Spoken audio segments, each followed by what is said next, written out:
दोस्तों, मैं हूँ आपका दोस्त इब्राहिम राजपूत।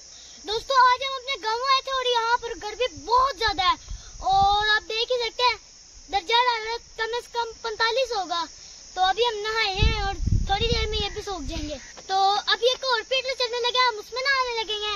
तो हमारा प्रोग्राम है कि हम गर्मी को दूर कर दे, भगा दें। आए चलते हैं कि देखते हैं पहले कि वो चलता कैसे है। तो आए।